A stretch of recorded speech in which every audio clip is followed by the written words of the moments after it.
Hello Greece. तो कैसे हैं आप सब? I hope guys you very well. तो स्टार्ट करते हैं अपना new blog. I mean to say that second blog. Actually first blog डालने के बाद मैं 2-3 दिन बीमार पड़ गई थी। तो तीसरे दिन मैं उठी और खुद को बहुत मनाया, उठी साफ सफाई किया जैसे कि आप लोग देख रहे हैं। एक्चुअली क्या है ना कि मैंने सोचा कि मैं आपको एक स्टोरी सुना, स्टोरी अपने लाइफ से रिलेटेड। एक्चुअली गाइस जब मैं पैदा होने वाली थी ना तब का टाइम बहुत खराब था। बारिश वारिश वाला ठंडी वाला टाइम था और पापा कहीं दूर थे, मम्मा हॉस्पिटल में थी एडमिट। और सबको लगा कि मैं बेबी बॉय हूँ, बट मैं बेबी गर्ल हो गई। और सब बहुत दुखी हुए थे बट पापा दुखी नहीं हुए थे। पापा के टाइम जब पापा देखे थे कि मैं पैदा हुई और सब इतना होपलेसनेस हो गया, तो पापा बहुत खुश हुए थे जब हॉस्पिटल से मुझे घर लेके आए। तो बहुत सारी मिठाइयाँ बांटा और डीजे सब किए कि मैं बहुत खुश हूँ। लेकिन मन में तो पापा के भी थोड़ा था कि नहीं बेटा हो जाता तो फैमिली कंप्लीट हो जाती। जब मैं होने वाली थी तो पापा में एक दूसरे के साथ थे नहीं, पापा कहीं और रहते थे। तो पापा आ नहीं पाए। तो उस टाइम पापा को कोई दरवाज़ा नोक किया, खटखटाया, तो पापा ने दरवाज़ा खोला तो कोई नहीं था। फिर सेकेंड टाइम दरवाज़ा खटखटाया तो पापा ने दरवाज़ा खोला, कोई नहीं था। फिर थर्ड टाइम फिर पापा समझ गए कि वो यहाँ पे तो कुछ पैरानॉर्मल है।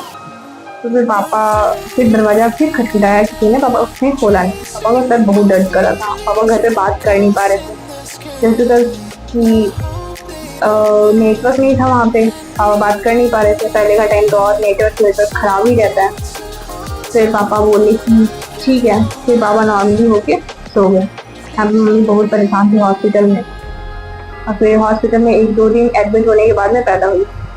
जैसा कि मैंने बोल दिया कि सब दुखी थे, लेकिन मेरे पापा बहुत खुश थे, बहुत ज़्यादा खुश। एक्चुअली वो हॉरर स्टोरी थी नहीं, मैं पापा के पास गई थी कि पापा देख लो मैं आ गई, आप बात नहीं कर पा रहे हो इसलिए मैं आ गई अपना प्रेजेंस फील कराने। पापा बोल लाइक हाँ हो सकता है कि ऐसा हो, लेकिन ऐसा था नहीं गाइस। मैं तो सोचती हूँ कि ऐसा कुछ है तो मुझे बहुत हंसी आती है।